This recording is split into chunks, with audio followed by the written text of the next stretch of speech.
Rob here with MMOattack.com. Today we're taking a look at an older, often overlooked MMO that's really deserving of your time. Warhammer Online: Age of Reckoning. When this game was released, it was crippled with bugs, server downtime, and poor performance. It was due to these flaws that the game got poor reviews, and lots of people left the game to head back to an already polished World of Warcraft. But Mythic kept chugging along, and now Warhammer Online is a slick, polished, and fun MMO. The character creation is pretty standard fare, save for the game's classes. These are both race and faction specific, which can be frustrating since you can never play an orc engineer, for example.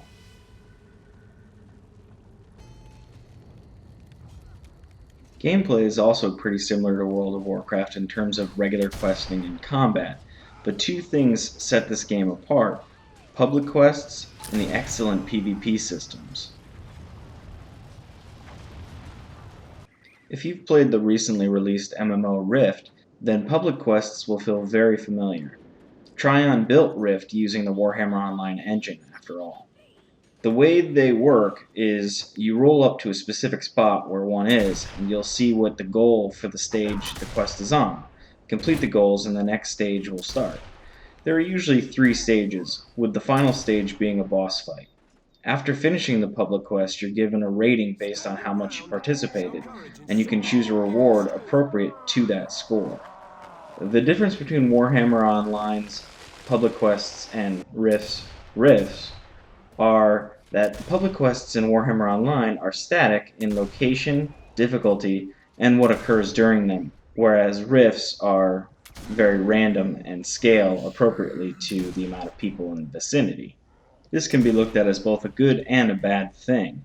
It's good because you always know where a public quest is going to occur once you've found it, and you also know what's going to happen, whereas in Rift, oftentimes you have to wait around for a rift to appear or a terror to appear.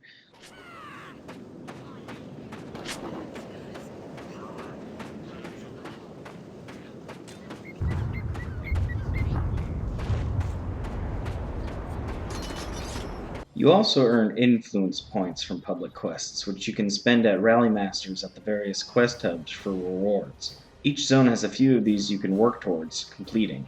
It adds a nice goal to the leveling progression. The other big draw to this game is the PvP, or Realm vs. Realm as it's called. In the first tier there are 2 types of PvP: scenarios, which function just like World of Warcraft's Battlegrounds, and open world RVR.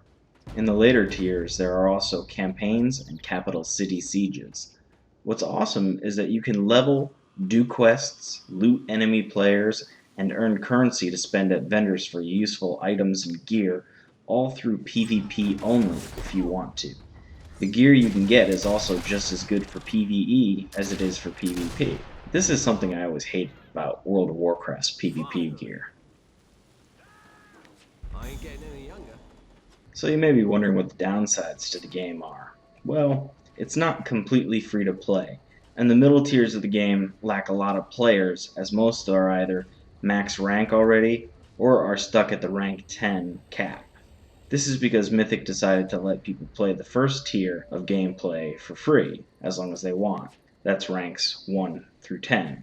In other words, if you want to just check out the game, you're more than welcome to join the endless trot and play a character all the way up to rank 10 and test out some PvP and public quests and all that stuff for absolutely free, as long as you want. You just can't go beyond that point. There are a lot of things to like about this game.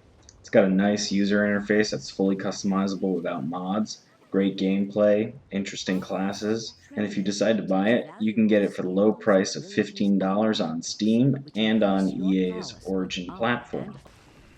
So that about wraps it up. Thanks for watching the video, and remember, always get your MMO information at MMOattack.com.